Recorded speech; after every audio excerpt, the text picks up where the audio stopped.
Landing gear we're glad problems you're of here various today. kinds. Anyway, we're happy to wait for you, and we're glad you got here safe. Well, thanks for having me. It's great to see you guys. Thank you for coming. I really appreciate it. You kept your promise, which was nice. Of course. I think you were drunk when you promised me, but that's okay. I'll take it. So, in the couple of years since you've come, you've done some astonishing things in terms of substantive stuff with both your companies. Let's start talking about space and what you've been doing there. Obviously, you've had some success landing the rocket. You've done a bunch of other things where people thought you weren't going to be successful. Talk a little bit about sort of the progress you think you've made with SpaceX. Sure. Well, I mean, there's a lot of things where I think I didn't think would be successful. So probably and the most significant thing is being able to land an orbit class rocket boost stage and bring it both back to Cape Canaveral, land on land, and be able to land on a drone ship out in the ocean. There is a bit of an education process that's needed to understand orbital dynamics, because a lot of people are confused of like, why the heck are you landing a rocket on a ship in the ocean? That seems pretty inconvenient. And the reason is because that going up and staying up is actually about velocity horizontal to the Earth's surface. So there's a huge difference between space and orbit. Like space, you could think of as like, say, being the international waters boundary for the Pacific Ocean. Like if you go, 100 miles offshore, you're technically out of coastal waters. Now you're in the Pacific. Right. So it's like technically you're in the Pacific, but orbit is like circumnavigating the globe. Right. It's a really giant difference. And the reason that things go up and stay up is because you're zooming around the Earth so fast that your outward radial acceleration is equal to the inward acceleration of gravity.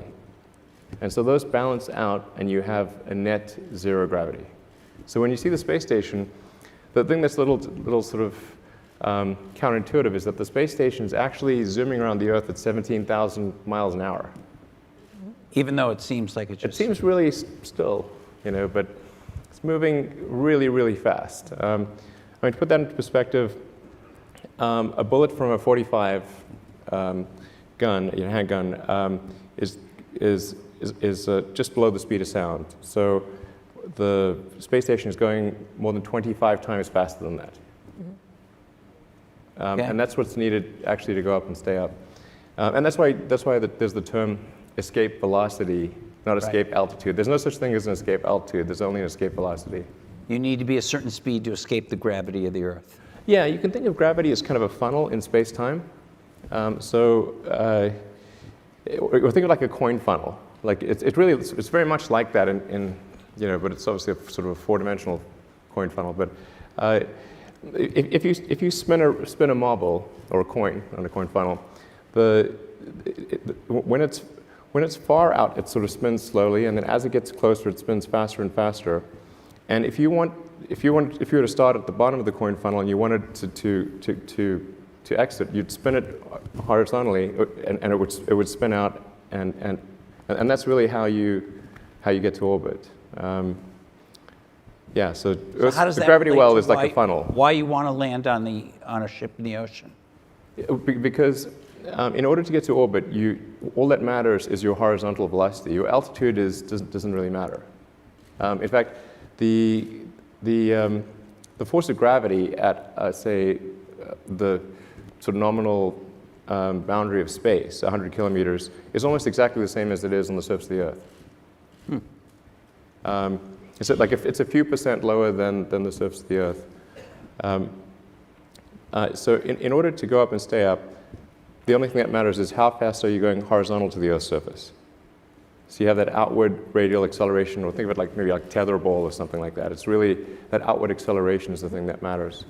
And so when the rocket is going to orbit, the only reason it's going up is to get out of the thick part of the atmosphere. Because at high velocity, the atmosphere is thick as molasses. And so it goes up very briefly, but if you look at a long exposure of the rocket's trajectory, you'll see it goes up, but immediately curves over and starts going horizontal. And so at the point at which at the point at which the stages separate, there's two stages. The primary boost stage, which is the most expensive part of the rocket, the point at which that staging occurs can be as high as Mach 10. But it's going away from the launch site at 10 times the speed of sound. So in order to get back to the launch site, you would have to have enough fuel and oxygen to reverse out that velocity and boost back all the way to the launch site. And you just don't have, the physics of it don't really allow you to have that much. It's not about saving money on fuel or anything, it's just physically impossible. Because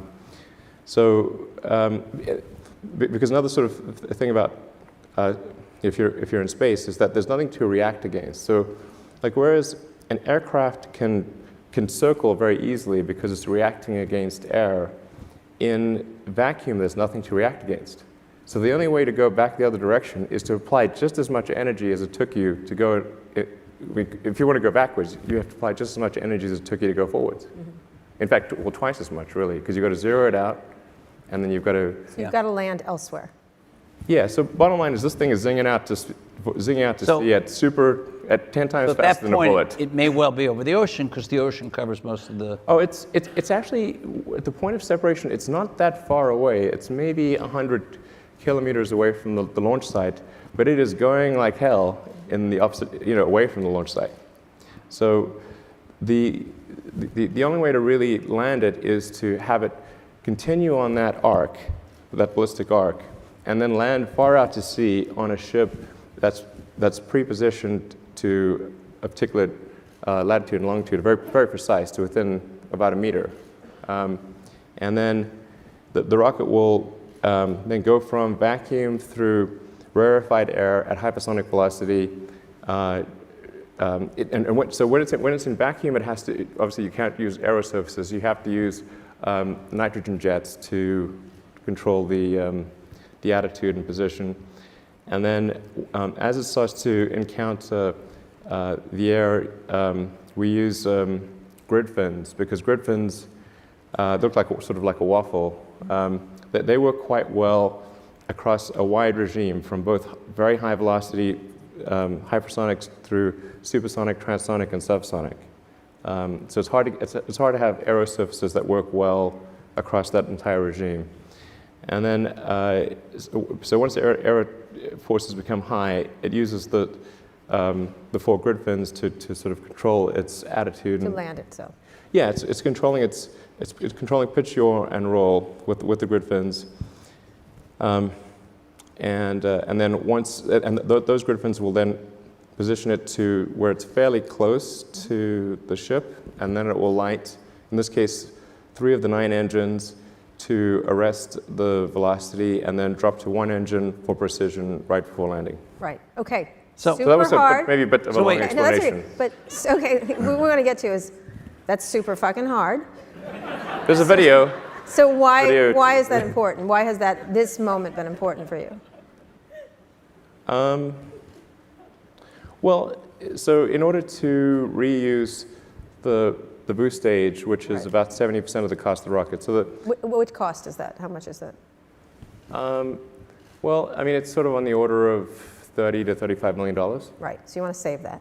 Yeah, I mean, it's like I tell my team, it's like imagine there was a pallet of cash that was plummeting through the atmosphere, and it was going to burn up and smash into tiny pieces. Would you try to save it? Right.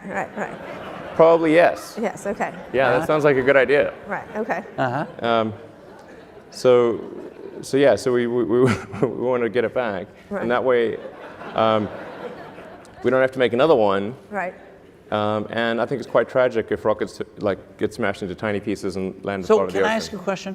We've been going to space for 50 years or something like that. Yeah.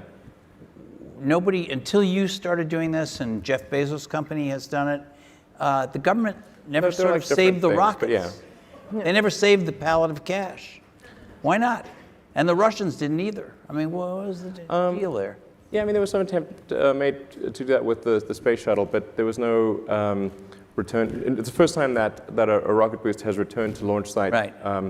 From an orbital mission, and certainly the first time that there's been a landing on a ship out But to the sea. regular rockets that went up that weren't designed like planes never tried to do this. Right. The plane thing is not a good idea in my view. The plane, and the reason I think is, like, intuitively it seems like a plane should work, but actually if you consider that really every mode of transport has a design that is appropriate to its medium. And if you're in space, wings are not very useful because there's no air. And then if you want to go somewhere other than Earth, there's also no runways. So these are important considerations. So that's why when they went to the moon, they used propulsive landing. Right. But what I'm saying was when they built the space shuttle, it sort of was looked like a kind of bulbous I think that appealed plane. to Congress. Yeah. Yeah. They went, cool, that's cool. Yeah. It looked like an airplane. Can you explain Jeff Bezos? Good one. Jeff Bezos was here last night, and I asked him, what's the difference between what you're doing and what Elon Musk is doing? And he said, well, I think we have, I think he used the word like-minded in the general sense of it, and then he went on to explain some differences. But he talked about, and correct me if I'm misquoting him, but I think he was saying, this is all about laying the foundations of being able to do greater things by getting the basic infrastructure of being able to reuse these rockets down right. Is that correct? Do you have a similar starting point from him and your thinking process? I think there's certainly some similarities of opinion. I think both Jeff and I believe that it's important for the future to be a spacefaring civilization and out there, ultimately be out there among the stars. And I think that's the exciting, inspiring future that I think certainly people in this room want, and anyone. Well, particularly after seeing that the asteroids are going to destroy this planet. I mean, I don't view it as I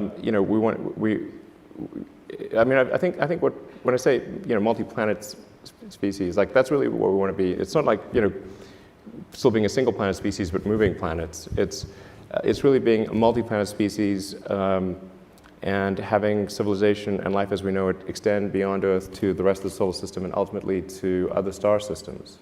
I think that's the thing. That's the future that's exciting and inspiring, and I think that's what you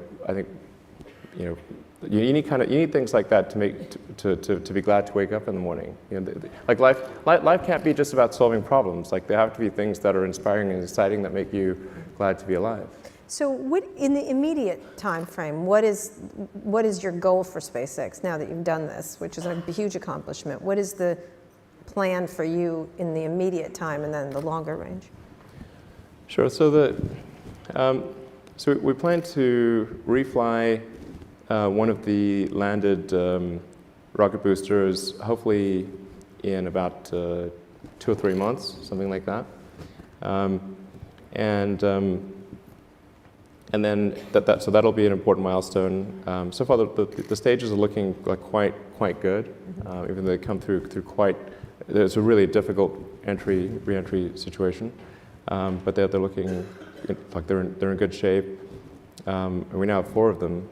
So we want to start reflying them, towards the end of summer, and then hopefully by the end of this year we'll be launching Falcon Heavy, which will be the most powerful rocket in the world by more than a factor of 2. Mm-hmm. So Falcon Heavy will be on the order of 5 million pounds of thrust on liftoff, which is about 2/3 the size of a Saturn V. Oh, really? Yeah. So that's the rocket that took the astronauts to the moon. Right. Exactly. So, in fact, we're launching from the same pad, from the Apollo 11 pad. Wow, yeah. That's amazing. So you're hoping to launch that Falcon Heavy by the end of this year, you said? Yeah, that's our aspiration. That's somewhat of a delay from when you first hoped to launch it, right? But it's not like we had a lot of pressing customers who wanted us to launch it. Okay. In fact, the first launch will not have any operational satellites. It'll be a demonstration launch. Mm-hmm. And the first operational flights where customers actually want us to launch it are next year. Whereas there's a lot of customers who want us to launch Falcon 9. So about a quarter of our flights are for NASA, but 3/4 are for commercial satellites, like broadcast and communication satellites, or science missions for other countries. And there's quite a backlog. And we had an issue with the rocket last year, so that put about a 6-month hold in our schedule. So we're sort of backlogged on our launches, and we're trying to get them out as quickly as we can, and service our customers. So the launches will take place, every 2 to 4 weeks. There's quite a high launch cadence. That's a much faster cadence than NASA had, right? Yeah, it'll be more launches than anything else in the world.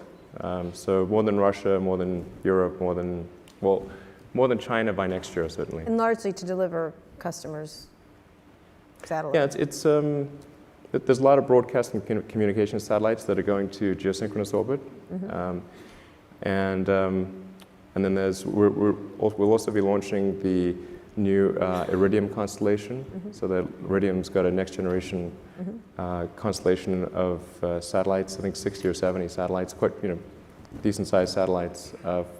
That'll be like many orders of magnitude improvement over the current Iridium system.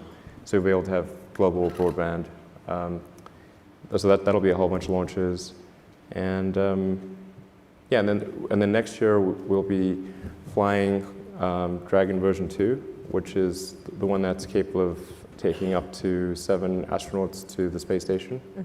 And in fact, Dragon 2 really it's a propulsive lander as well, and it'll be it's intended to carry astronauts to the space station, but it's also capable of being a general science delivery platform to anywhere in the solar system. So, so where are you going with it? Well, we're going to send one to Mars in 2018. Okay. Now, let's talk about... Wait, 2018, that's for sure. Yeah, a couple of years. A couple of years. Okay. Now, will you be on that flight? No. You have talked about this. You said you want to die on Mars, just not on landing, right? Is that correct? Well, I mean, I think if you're going to choose a place to die, then Mars is probably, not a bad choice. All right. But you're not ready. It's not some sort of Martian death wish or something. But yeah, I mean, if you're going to be born on Earth, die on Mars. So sending this up to Mars 2018, right? Sending this up to Mars 2018, when will someone like you get there from your plans? Sure. So the 2018 mission would be our Dragon version 2. Right. And that, I wouldn't recommend traveling to Mars in that, because I mean it has the interior volume of a large SUV. Okay. And the trip for Dragon would be on the order of 6 months. It's a long time to spend in an SUV, I think. It can be done, but probably not ideal. And it also doesn't have the capability of getting back to Earth. Right. That seems more important than the space. Yeah, we can put that in the fine print. Yeah. Sorry. Yeah. It's like the side effects in a drug ad. By the way, We cannot get back to Earth. Yeah. Yeah, we saw the movie. We Yeah. saw what happened. He got back. Yeah. So it was good. I actually enjoyed the movie. So. Do you think he could have gotten back like that? Was that plausible? Well, I thought there was some connection. It was like 80% scientifically correct. Okay. But it did connect a series of improbable events. Such as? Say. Well, I mean, I don't think you can sort of just take off from Mars on an unguided rocket, really, and then prick your finger on the spacesuit and navigate to a spaceship. Right? Yeah. Not impossible, just extremely unlikely. So the Sandra Bullock movie. But if you're Matt Damon, maybe. Maybe you have some mad skills. For sure. So when will people like yourself get there? And I assume you'll be first in line for that. Yeah. So later this year in September at the IAC, which is the big sort of world space conference, industry space conference, I'm going to be presenting the architecture for Mars colonization. So I think what really matters is being able to transport large numbers of people and ultimately millions of tons of cargo to Mars. And that's what's necessary in order to create a self-sustaining, not really self-sustaining, but a growing city on Mars. I'm curious, have you been to space yet? No. Why? I mean, you could just go up, right, for a little bit, or not? I could, I suppose. Yeah. No? Why haven't you? Like I walked think I around will the at some moon or point. something? Or Yeah, well, yeah, probably will. will you do a moon test well. before you go to Mars? Yeah, I mean, I'll probably, I don't know, go to orbit in 4 or 5 years or something like that. But- again, space and orbit are very different things. You know. But on the Mars thing, would you send up 2 or 3, whether it's you or not? I kind of would prefer it if you tried it, frankly, but Sure. Because it would be exciting. But would you send up some people before you do this whole architecture for colonizing Mars? Just a handful of people to kind of see what. I mean, the basic game plan is like we're going to send a mission to Mars with every Mars opportunity from 2018 onwards. So, and they occur approximately every 26 months. So, you know, we're establishing cargo flights to Mars that people can count on for cargo. And it's like I said, the Earth-Mars orbital rendezvous is only every 26 months. So there's one in 2018, there'll be another one in 2020. And I think if things go according to plan, we should be able to launch people probably in 2024 with arrival in 2025. Soon. Is that a more certain schedule than United Airlines? Well, I don't know. Well, he hasn't There's been on certainly some United uncertainties Airlines for associated with years. that. So let's. I'm going to shift. Anyway, that's the game plan. Like approximately 2024 to do the first to launch the first of the Mars And colonial transport system. I with want to get people. back to what you said earlier about a multi. This will be a very big rocket. Okay, very big, bigger than Very the big. Saturn V. Yes, Twice as big, or what? September. I'll tell you. You're not going to say anything till September? Come on, Very big. come on. Has to be very big. How big is very big? So big.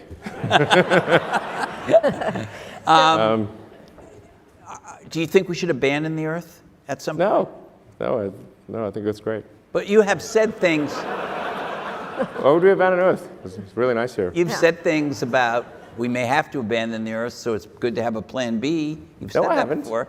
No, that was Bezos. I think that's Bezos. maybe, I don't know, but it wasn't me. All right. Okay. Wasn't me, like Shaggy. You know. Right. So let's move to things on this Earth. Let's move to Hyperloop, Tesla, other things. But let's talk about Tesla first. Where do you feel like the company is at this point? And there's been lots of activity in self-driving cars, in autonomous, semi-autonomous. How do you look at how everybody's jumped in? Google, Apple, others, and all the car manufacturers.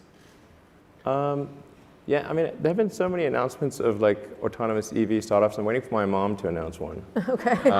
It's like, Mom, you too. I mean, there's a lot. So, yeah, I mean, in the U.S. alone, there are 4, I think maybe 5 China-funded EV startups. Mm-hmm. Yes, sir. At the $1 billion plus level, like serious funding. And there's a bunch of startups, and then of course the car industry as a whole seems to be moving in that direction. Volkswagen just, I think, announced a huge battery factory that they're going to build. And I think these are all good. You know, it's good for the industry to be moving towards sustainable transport as quickly as possible. We open sourced our patents to try to be helpful in that regard. And yeah, so it's encouraging to see all this activity. From a Tesla standpoint, you know, we want to take a set of actions that are likely to accelerate the advent of sustainable energy. Scale up production as fast as we can. So we accelerated plans for the Model 3 by 2 years. And so we want to try to get to 500,000 cars in total in kind of the 2018 timeframe, which is an aggressive schedule, but I think achievable. And then maybe 1 million cars a year by 2020. I can see I think a pretty clear path to get there. Autonomy is obviously extremely important. People are going to want autonomy. It's going to be odd to have a car without autonomy in the future. Yeah, so I think that's. So what do you, scaling up. How do you look at all these efforts? Not your mother, but my mom's. She's not going to do it. She may do a rocket situation, but how do you look at each of them? Let's go through them. What Google is doing. How do you assess what they're doing when you're looking at it? Because there'll be competitors at some point. These are all eventual competitors. Well, I think what Google's done a great job of showing the potential of autonomous transport. Right. But they're not a car company, so they would potentially license their technology to other car companies. And I think they announced something with Fiat. So I wouldn't say Google's a competitor because they're not a car company. We would compete with somebody perhaps that they license technology to, but not to them directly. Right. Apple? Yeah, that'll be more direct. That'll be more direct? Yeah. You can tell that by the hiring pattern and that absolutely. kind of stuff? Yeah. So what do you, okay, so they're going to be more direct. How do you assess it? I say I think it's great that they're doing this, and I hope it works out. What's the time frame for them, do you think? I don't know. I think they should have embarked upon this project sooner, actually.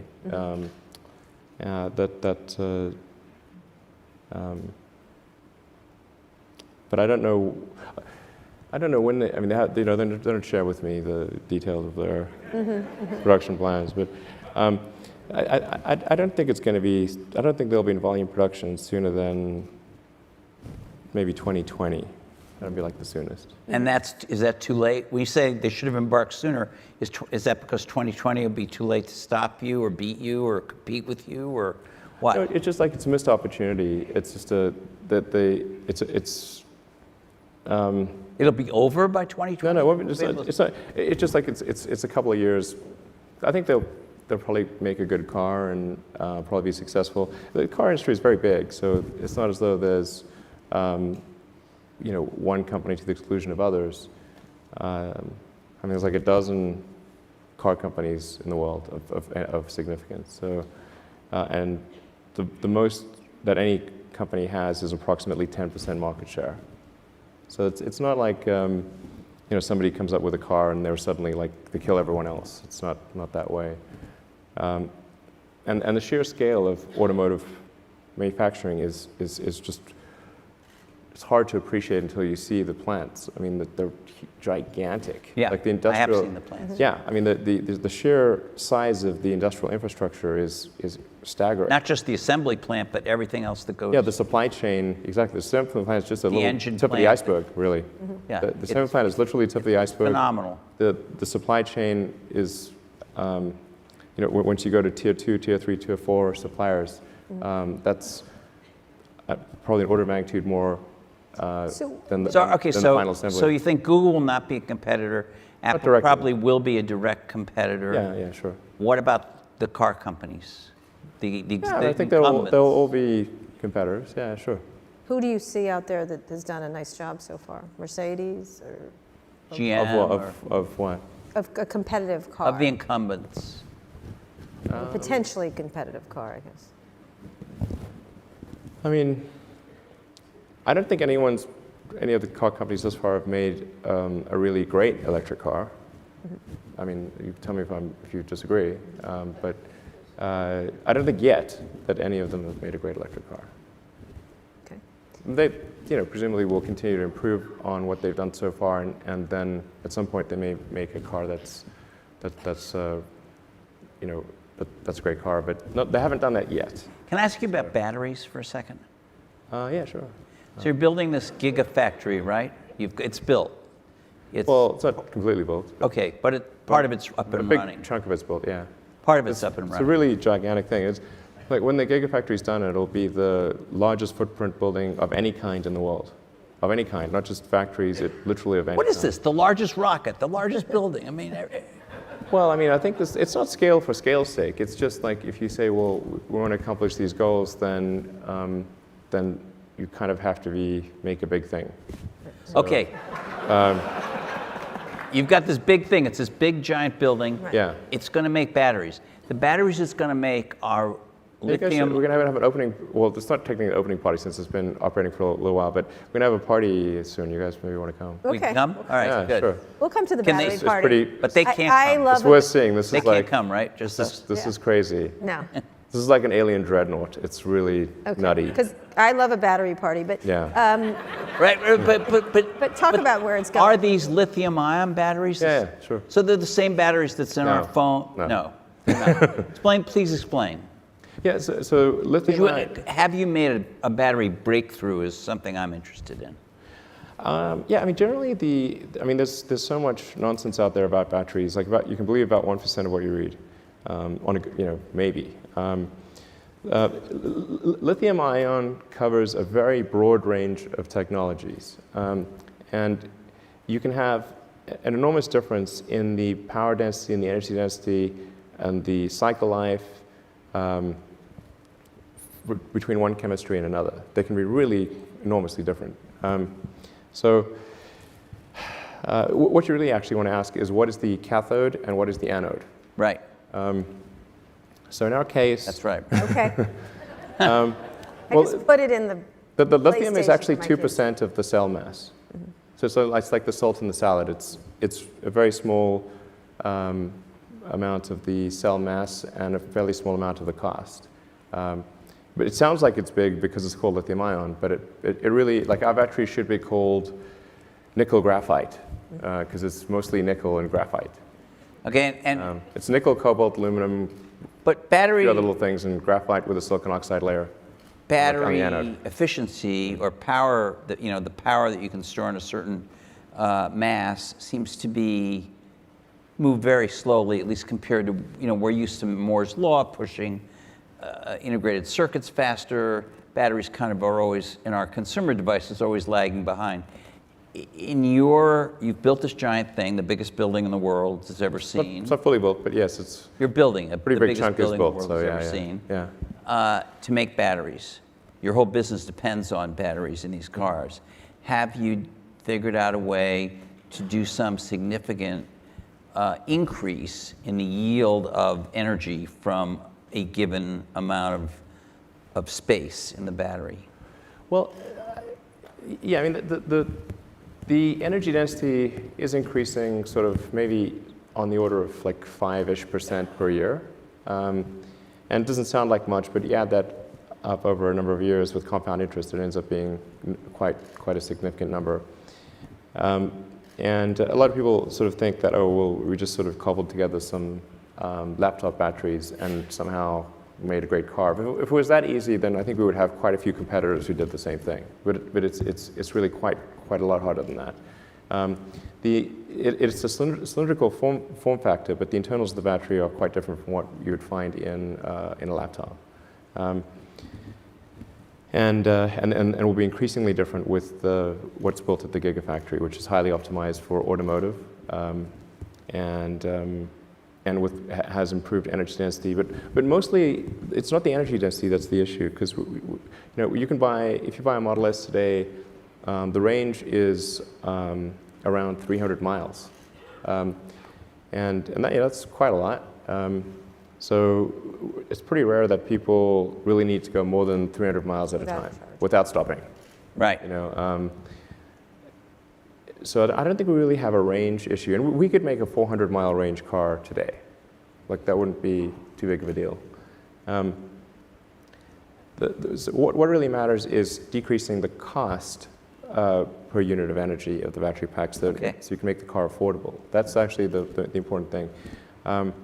So there's really two main dimensions along which cost optimization and making something available to the mass market can be achieved. One is design iteration, going through multiple versions of something, and then the other is economies of scale.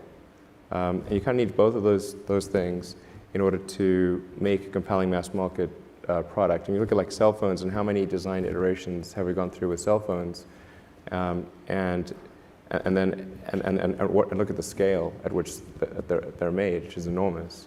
And that's what enables everyone to have a supercomputer in their pocket. So speaking of that, the sales, when you're talking about the sales, you have booked how many orders for? It's on the order of 400,000. 400,000. So 400, obviously, yeah, consumer interest and a promise. A lot of it around you, around the idea of you and Tesla and the excitement. They're not booking. It was quite surprising, actually. I mean, because we didn't do any advertising, or there was no guerrilla marketing or anything. It was just basically like, yeah, we're going to have this webcast. There were only about 1,000 people in the audience, and it really caught us by surprise. But I think, when you have a product that really resonates with customers, the word of mouth grows like wildfire, and that seems to be what. Yeah, but it's a little bit. I mean, honestly, in some groups of, especially men in Silicon Valley, if you show up and read like a label of a peanut jar, they'd be thrilled with the situation. So, I mean, a lot of this does base around you, like the idea of you and the excitement around this exciting entrepreneur. Is that enough to get it to this massive company you've been hoping to? The idea of this is the Elon promise, or it's the... Well, I think actually it's not so much, I mean, I sort of, I mean, I'm not sure. I think I deserve less credit than that. Actually, I mean, what Tesla's done, and we have a phenomenal team. There's like 15,000 people at the company. Worked super hard to create compelling products, to create great cars. And we started off with the Roadster, and then the Model S. And the Model S was rated, by Consumer Reports as the best car ever. Got the Model X, which has had some teething issues, but. I think is now at the point where it's really starting to. I think it's really, quite sublime at this point, and so people look at that and say, okay, well, if Tesla's made these cars, then probably the next car they make is going to be, the also, less expensive one. Also a great car, and but so it'll be a great car, but it'll be affordable. And it's like, great, okay, that sounds like something I want. So this next car, the price is. It's starting at 35,000. Yeah. Okay, affordable. Okay, when do you get to the really affordable, the way down much lower than that? Yeah, I mean, it's important to point out that 35,000, particularly when factoring in the lower cost of electricity versus gasoline, and that the maintenance cost is much less. You don't have to have oil changes. You never need to replace your brakes because the car uses regenerative braking, so the brakes last as long as the car does. It's basically you just need to replace the tires. Like that's about all. So the operational cost of the car is much lower fundamentally than a gasoline car, and so I think the average price for cars for gasoline cars is around 30, 32, something like that. Yeah, I mean there are starting prices that are lower, but when people pick options, I believe it's in around 32 or so in the U.S.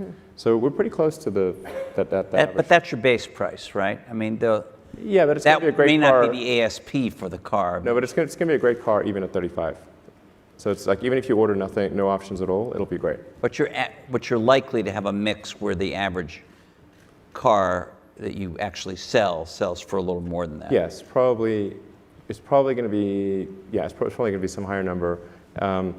But it's really important to emphasize like the 35. If somebody orders the $35,000 car, they'll be very happy.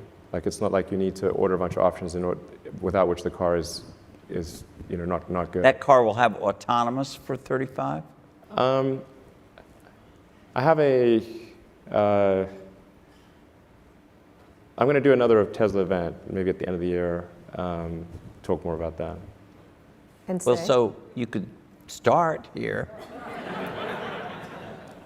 It will be real big news if I start here. We don't mind that. Let me just say that we're going to do the obvious thing. Okay. Okay. Got it. It's really obvious. So cup holders, good. Okay. Yeah. So Brilliant. Brilliant. Those things are nuanced. All right, absolutely. Let's talk about two more things. I want to talk about AI, because we've been talking about it a lot here, which I want to get it clear what your thoughts are, because it's mostly Elon's scared of robots. I mean, that kind of thing. Or how do you... I'm scared of robots. Or artificial intelligence. Can you clarify exactly what the issue you have now? And you deserve the background. We've been talking to Jeff Bezos, Sundar Pichai. We talked to Mark Fields from Ford about it. Might show up for yeah, the Facebook folks. There certainly seems to be in the tech companies a big, tremendous new drive or interest to believing there will be all competing good. for intelligent assistance. And it's good. It'll make your all life that. better. And Make your life better. sometimes technology- Siri is going to suddenly get smart. Microsoft's one is going to get smart. Google is going to cream them all. It's largely a happy version of this. Sometimes technology hurts you, but not as much as it helps you. That's really... Yeah. So there's been a lot of conversation here about that. Yeah, sure. And you've staked out a slightly different position. So can you talk about that? Well, I mean, I think my sort of full position would require quite a long explanation. I mean, I am concerned about certain directions that AI could take that would be not good for the future. I mean, I think it'd be fair to say that not all AI futures are benign, not all. Okay. And so if you have something, if we create some digital superintelligence that exceeds us in every way by a lot, it's very important that that be benign. And so actually with a few others, I created OpenAI, which is an AI. It's a nonprofit actually. There's no. I think the governance structure here is important. So we want to make sure that there was not some fiduciary duty to generate profit off of the AI technology that's developed. So we created this 501c3, but I think it's quite different from. I mean, a lot of sort of 501c3s are they don't have a high sense of urgency, and they're not they're not really sort of developing technology at a fast pace. But OpenAI is. So OpenAI has a very high sense of urgency, and I think that the people that have joined are really, really amazing. And the intent with OpenAI is to democratize AI power. There's a quote that I love from Lord Acton. He was the guy that came up with power corrupts and absolute power corrupts absolutely, which is that freedom consists of the distribution of power and despotism in its concentration. And so I think it's important, if we have this incredible power of AI, that it not be concentrated in the hands of a few and potentially lead to a world that we don't want. And what world is that? What do you foresee that when you see it? It's difficult. I mean, it's called the singularity because it's difficult to predict exactly what future that might be. Except I don't know a lot of people who love the idea of living under a despot. I don't think people generally choose to live in a democracy over a dictatorship. And the despot would be the computer? Or the people controlling the computer. And do you worry specifically about any of these companies I mentioned, who've all seemed to now kind of be pivoting toward this as the battleground in the next 10 years? I won't name a name, but there is only one. There's only one you're worried about. And they're not preoccupied with making a car that will compete with you, I assume. There's only one. And tell me, this is an interesting... It's not about competing. This is sort of like what would be the point of competing for, mutual destruction? It's like it's not about competing. It's really just about trying to increase the probability that the future will be good. That's all. So the the goal of OpenAI is really just to take the set of actions that are most likely to improve the positive futures. Like, you can think of like the future as a set of probability streams that, Yep. that branch out and then converge, collapse down to a particular event, and then branch out again. And there's a certain set of probabilities associated with the future being positive and different flavors of that. And at OpenAI, we want to try to do whatever we can to guide, to increase the probability of the good futures happening. I think that's really what we're trying to do Do you there. worry that by making this open, some bad actors may use some of what has been developed to do bad stuff with the power of AI? I mean, that is certainly a good rebuttal to that. However, I think if AI power is widely distributed, then, and there's not, say, one entity that has some super AI that is 1,000,000 times smarter than anything else. You know, if instead the AI power is broadly distributed, and to the degree that we can link AI power to each individual's will.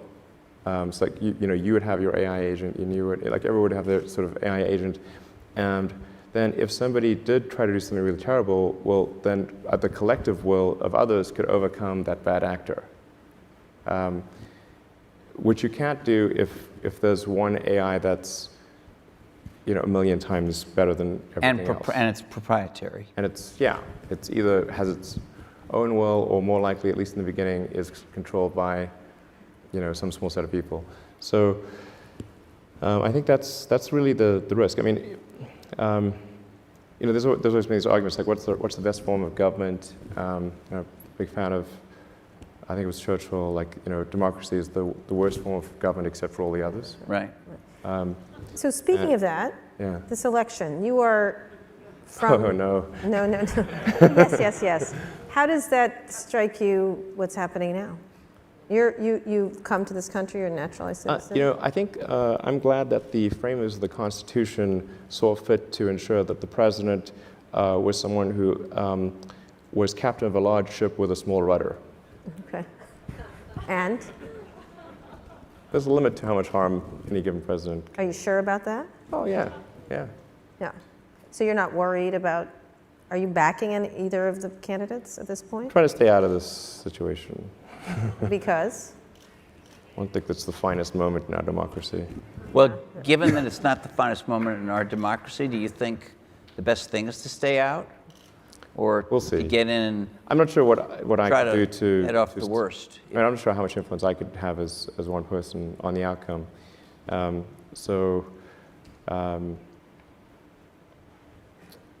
I mean, if I think I could make a difference, I would probably do something. Like I said, I think I'm just glad that being the U.S. president is like being captain of a large ship with a small rudder. Mm-hmm. And so there's just a limit to how much good or bad a president can actually do. I mean, obviously, if a president could make the economy great, and there was like a button they could press, they'd be pressing that button at the speed of light. Mm-hmm. They can't. They can't just magically make the economy good. No president wants the economy bad ever. But there's just a limit to how much they can do.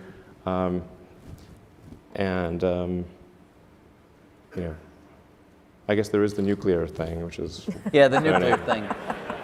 I guess there is the nuclear thing. Yeah, but I don't know. I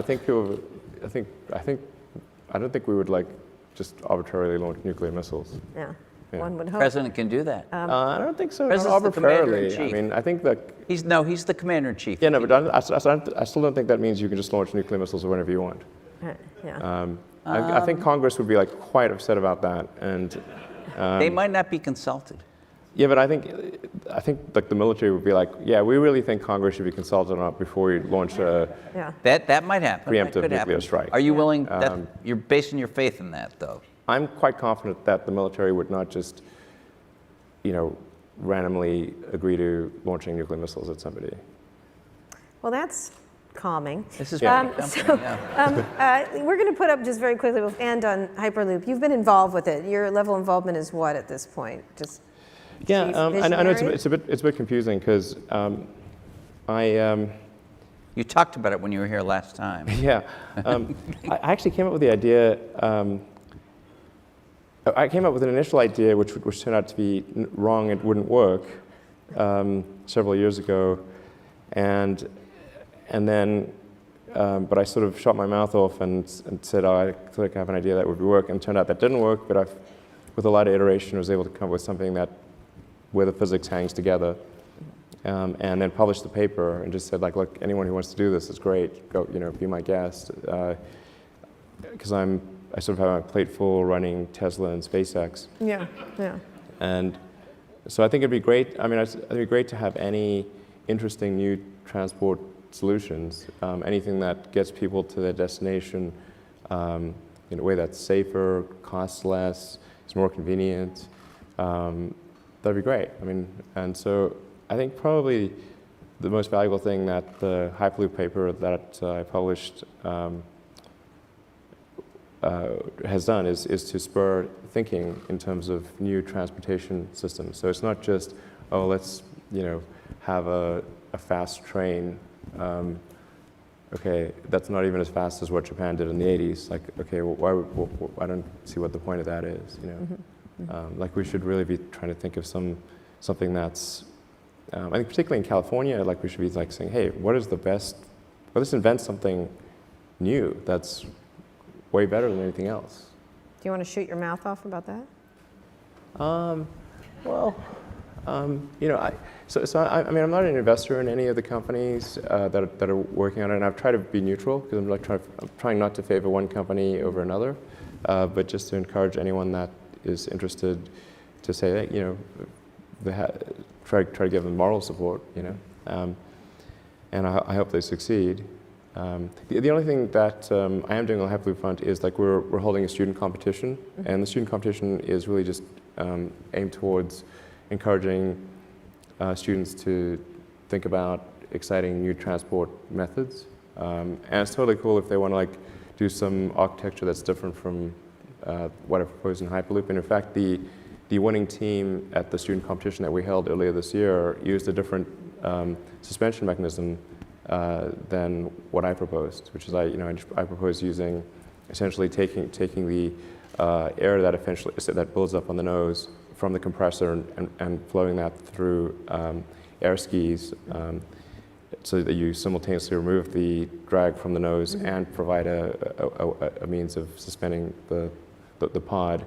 And that's also something that works well even at supersonic velocities. You can go, it's been demonstrated up to Mach 1.1 in terms of using air bearings as But they use something different. Yeah, basically electromagnetic suspension. The reason I didn't suggest sort of any kind of magnetic suspension is that it's very important that the cost of the tube be minimized. So you really want, because the pod is cheap, the tube is expensive. So if you want to go, say, 400 miles and in two directions, so you've got 800 miles of tube.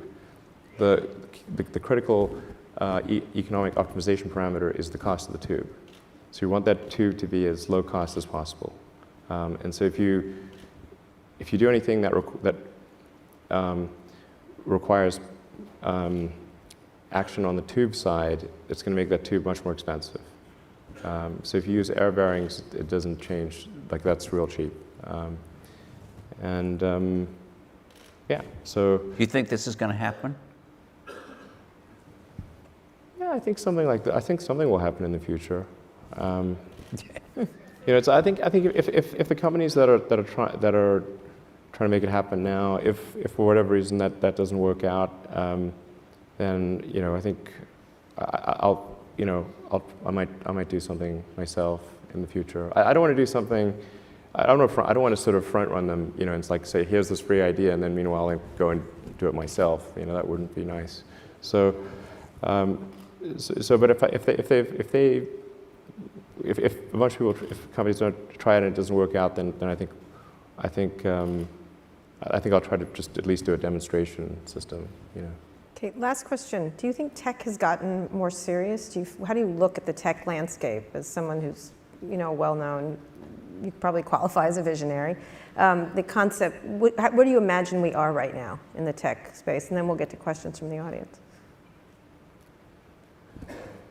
I think there's a lot of innovation happening in many different areas.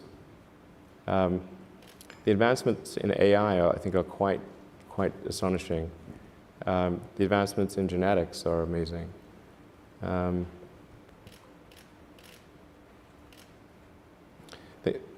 So I think that there is a lot of innovation going on.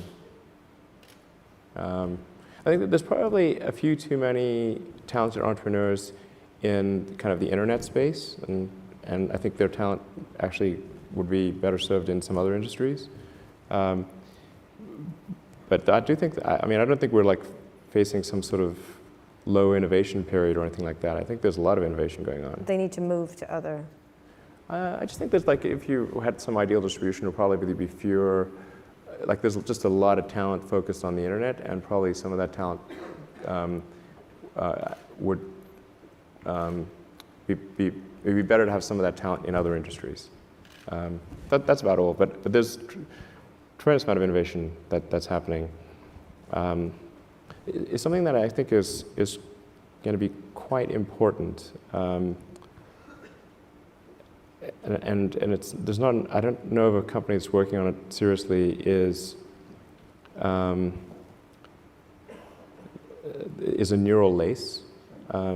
So going back to the AI situation, like this is quite an important debate. Like if you assume any rate of advancement in AI, we will be left behind by a lot. And so then we could be in, like, benign, but even the benign situation, if you have some, if you have ultra intelligent AI, we would be, so far below them in intelligence that it would be like, a pet, basically. Pet, that's what I was thinking. Like a pet. Cat, like a cat. It'd be Elon like a the house cat. cat. Yeah, it would be Right. like the house cat. Right. It's not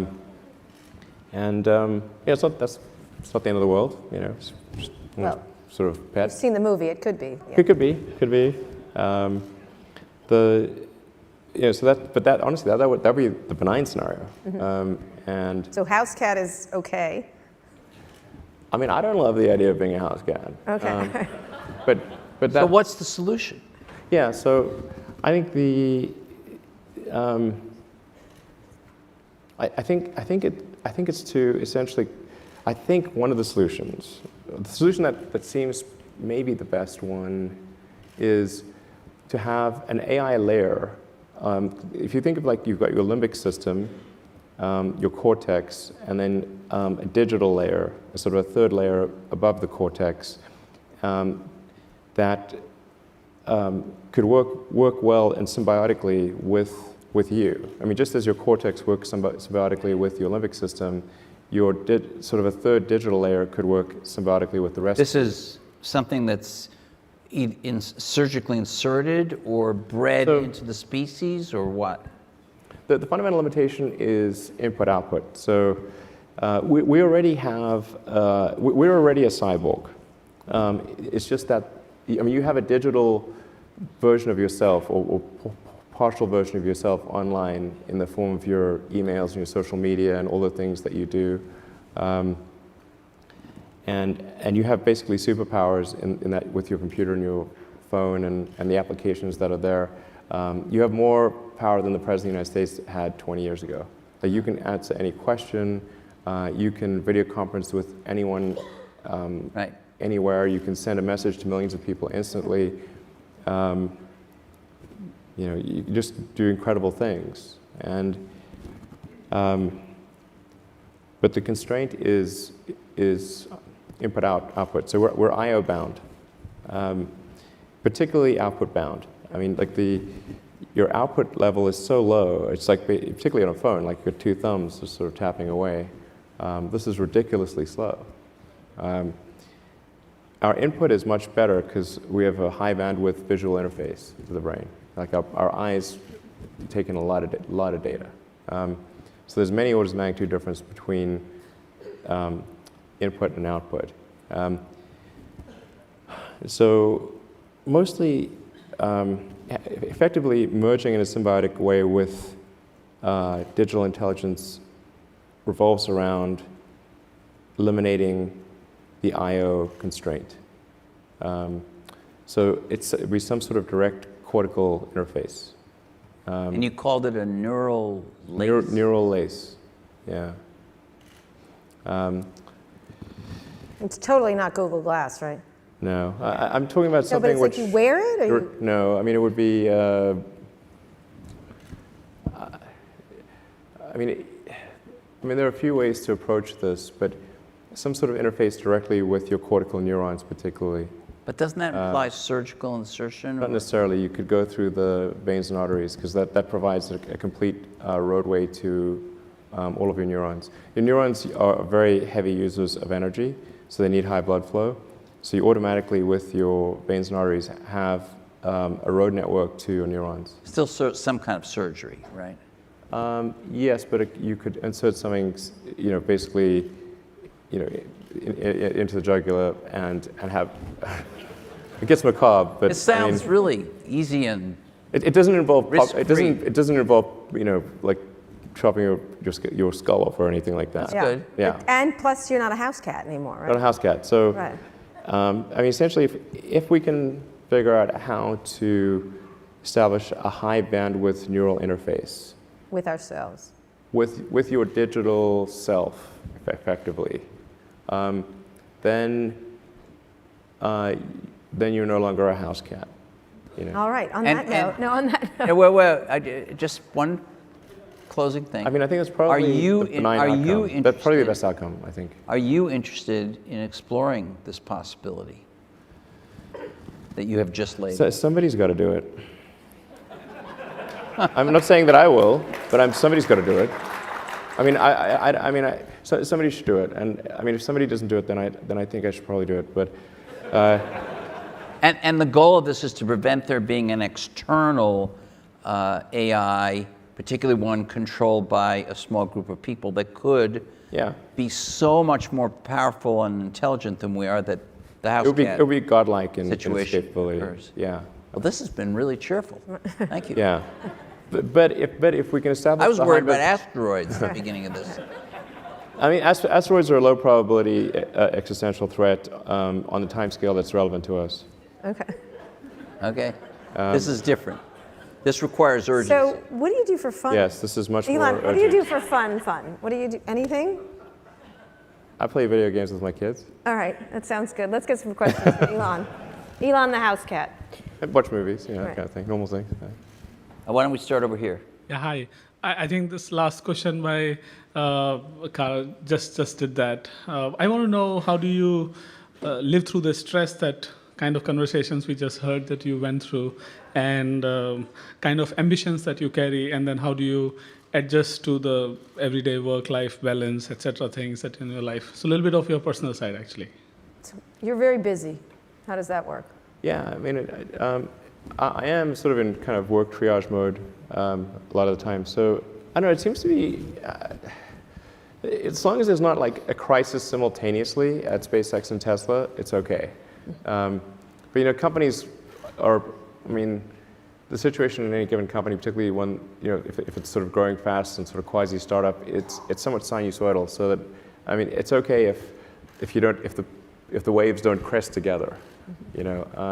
When that does happen, then that's a huge strain. But right now things are like motoring along okay, and I have like the context loaded for both companies, and I can sort of see a path to a good outcome. So I feel pretty good right now. But there've been super stressful times in the past, and then I always try to reserve time for my kids because I love hanging out with them. Kids are really great. I mean, they're like the 99% of the time they make you happier. Their kids are awesome. Yeah. Then there's that 1%. 1%, 1%. But like it's of anything in my life, I would say, kids by far make me the happiest. I don't know if I agree. Yeah, it's great. I agree. Yeah. So hanging out with them, like things like a lot of times kids are kind of in their own world, so you don't need to they don't want to talk to their dad for hours on end, generally. I've noticed that. Yeah. So I can be in the same room with them. They can talk to me from time to time, but I can get some emails done, just get some work done, and then whenever they want to talk to me, they can. And then we try to do things like travel places, and like I said, we play video games together. Or actually, on Monday we went to the new Harry Potter land at Universal. It was quite fun. Yeah. So I think that Somebody from Universal just clapped. yeah. Whoever was in charge of Harry Potter Land did a great job. It's really good. Yeah, it is good. I highly recommend it. Yeah. The butterbeer is amazing. Yeah, I was just saying the butterbeer. The butterbeer is amazing. Yeah. Okay. Right here. Over here. Hi, my name is Evan Burns. I'm the founder of Odyssey, and I hope into the future to be in something in the space industry.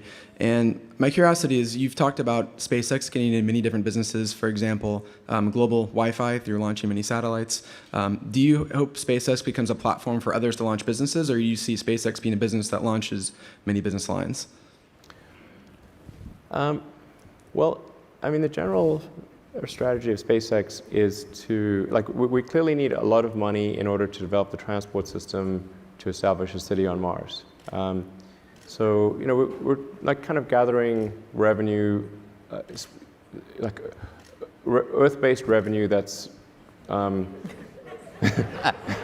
we're trying to maximize Is there some other Earth revenue. revenue? Well, right now it's only Earth, so we've got to maximize Earth revenue as it relates to space, as it relates to rockets and spacecraft. So, but I think assuming SpaceX is able to transport large numbers of people and goods to Mars, it will be an enormous enabler for entrepreneurial activity on Mars, because there's going to be so much to do.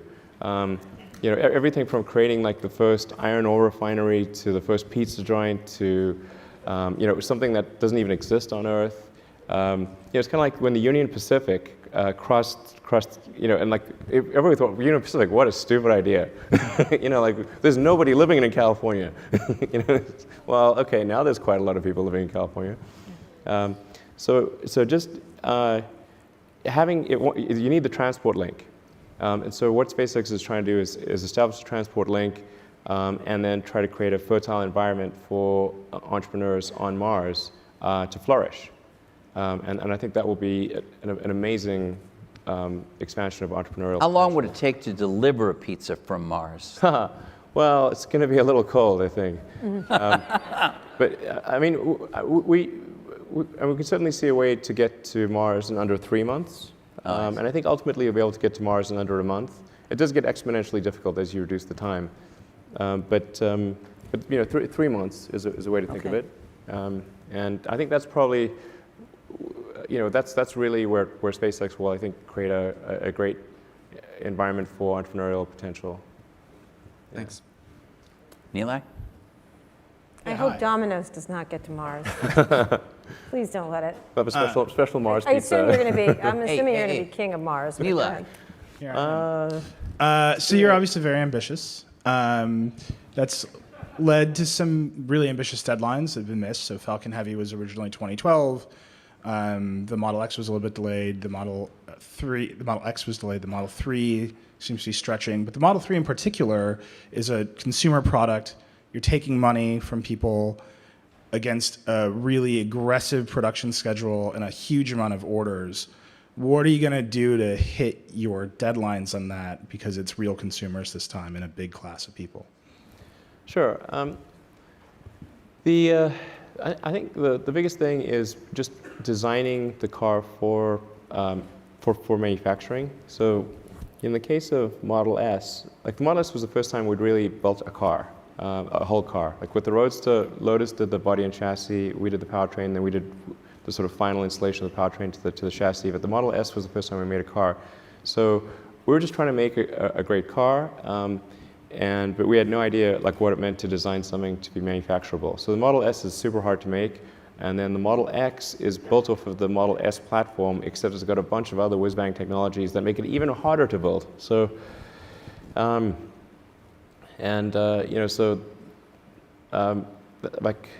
I mean, definitely we want to do the opposite of what we did with the X, which is make something that is going to be a lot simpler, but still a car that people will love, and where every design decision is factoring in the manufacturability, and making sure that when we design something, that you can manufacture it at volume at an affordable price in the schedule that we're targeting. One of the things that makes a car very difficult, particularly if it's a new car, is that it's an integrated product with several thousand unique components. So we are somewhat at the mercy of whatever the slowest component is, whatever basically, I mean, if you say go to tier 2 and 3 suppliers, they end up being several thousand suppliers. So things move as fast as the least lucky and least competent supplier. But just, and you can think of like any natural disaster you care to name, all of those things have happened to our suppliers. The factory has burnt down, there's been an earthquake, there's been a tsunami, there's been massive hail, there's been a tornado, the ship sank, there was a shootout at the Mexican border, no kidding.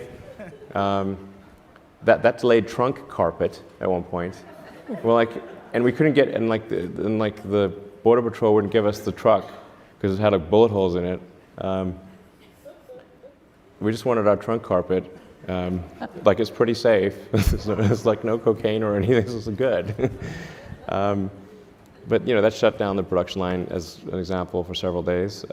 So that's the biggest issue. Is like the supply chain stuff is really tricky. And we're trying to anticipate as much of that as possible, increase our optionality so that there's more internal capability at Tesla. Not that we want to do things internally, but if a supplier is unable or unwilling to deliver the part, we can quickly make that internally.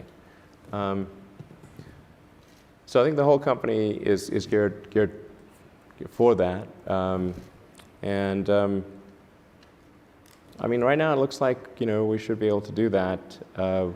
We expect to. I mean, almost all of the Model 3 design is done, and we're aiming for pencils down basically in about 6 weeks, complete pencils down, and we're tabling all. Like if there are ideas for future cool things, we'll have it in version 2, version 3, in future years type of thing. So. Overall, I feel pretty good about it, and our supply, particularly our major supplier partners, have been very supportive and are on board. I mean, one thing I should say is when I sort of cite a schedule, it is actually the schedule I think is true. It's not some fake schedule that I don't think is true. So I mean, it's never. I may be delusional. That is entirely, possible. Maybe it's happened from time to time, but it's never, some knowingly fake deadline ever. So is there an event in 6 weeks where you're going to announce autonomous driving is included in the pencil down plan for the Model 3?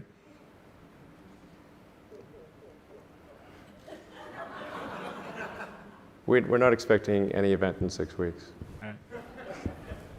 Josh. Hi. So this is kind of a weird question. I feel like you would be the guy with the right answer for it.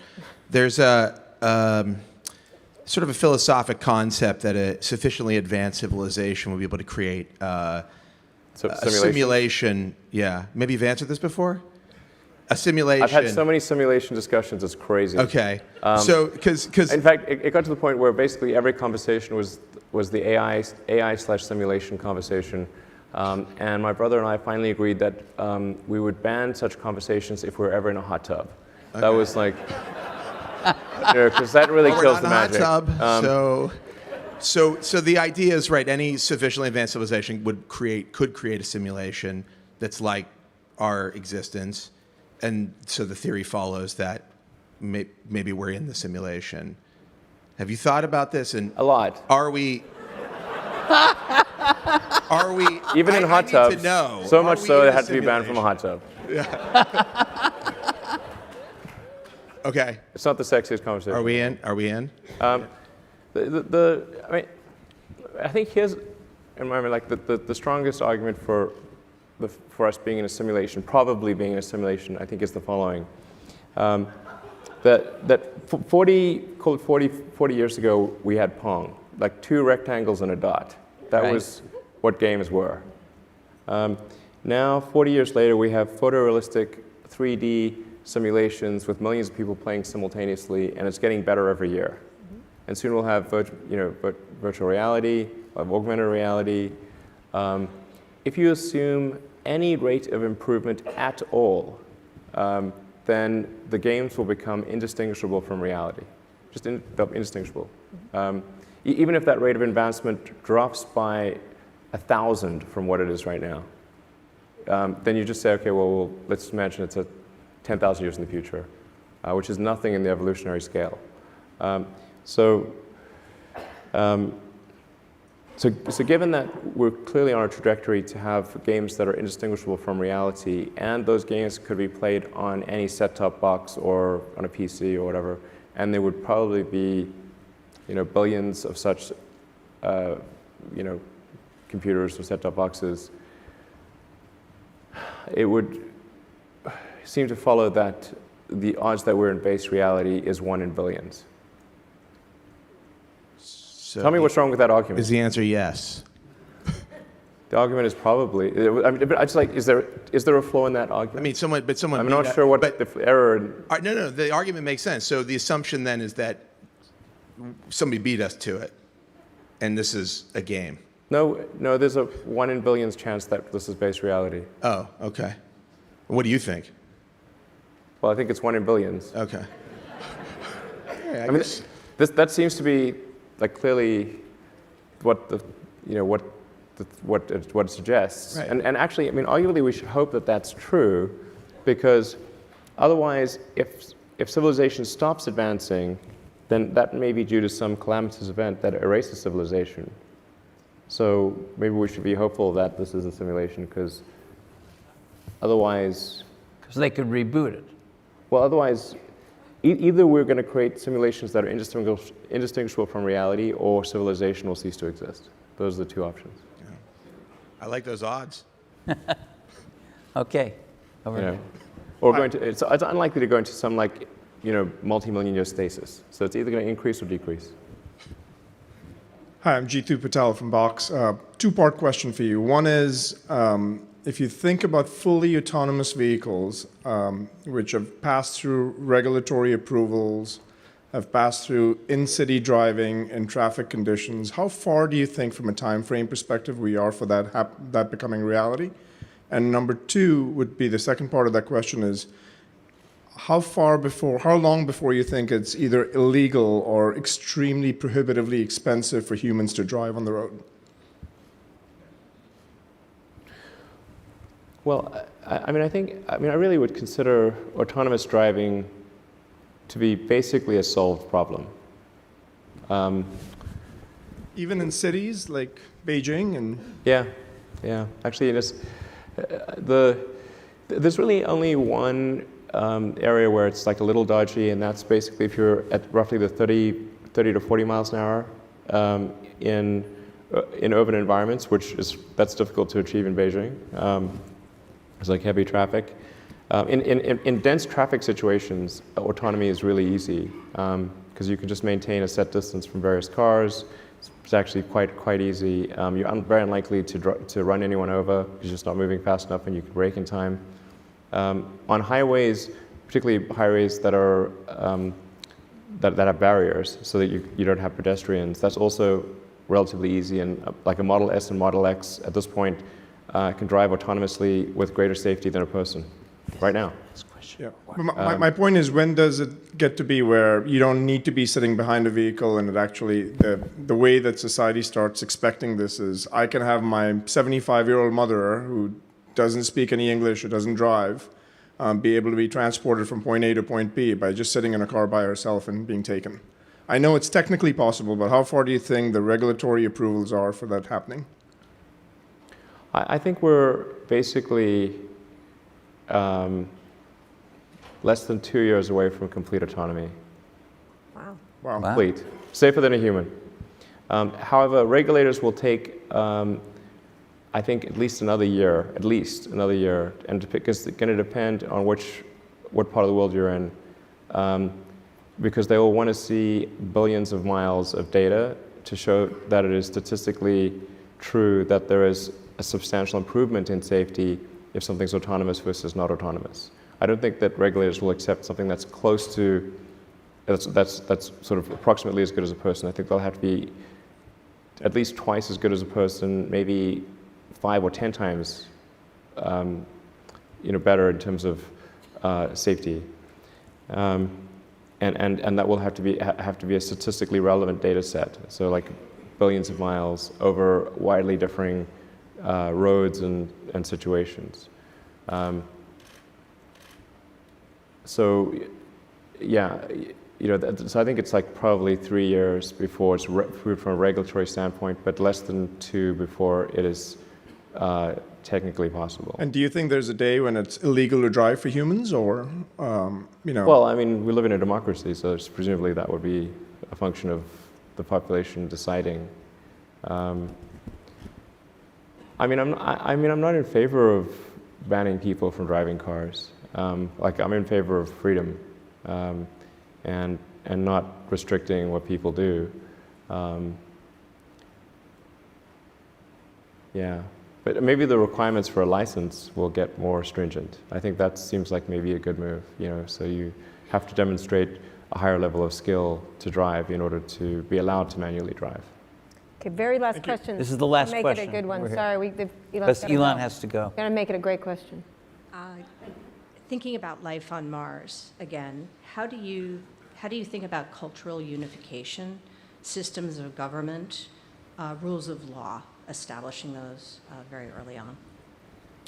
Well, I think I was just declared king of Mars a moment ago. Yeah. I like that. Yeah. Take it. Yeah, thank Run. you. So I think most likely the form of government on Mars would be a direct democracy, not representative. So it would be people voting directly on issues. And I think that's probably better because the potential for corruption is substantially diminished in a direct versus a representative democracy. So I think that's probably what will occur. I would recommend some adjustment for the inertia of laws would be wise, in that it should probably be easier to remove a law than create one. I think I would just be I think that's probably good, because just laws have infinite life unless they're taken away. So I think my recommendation would be something like, let's say 60% of people need to vote in a law, but at any point greater than 40% of people can remove it. And any law should come with a built-in sunset provision. If it's not good enough to be voted back in, maybe it shouldn't be there. So that's the framework for the government on Mars. I mean, those would be my recommendations. The direct democracy, where it's slightly harder to put laws in place than to take them away, and where laws don't just automatically live forever. You'll be a good king. Thank you, Elon Musk. Thank you. Yeah, thank you.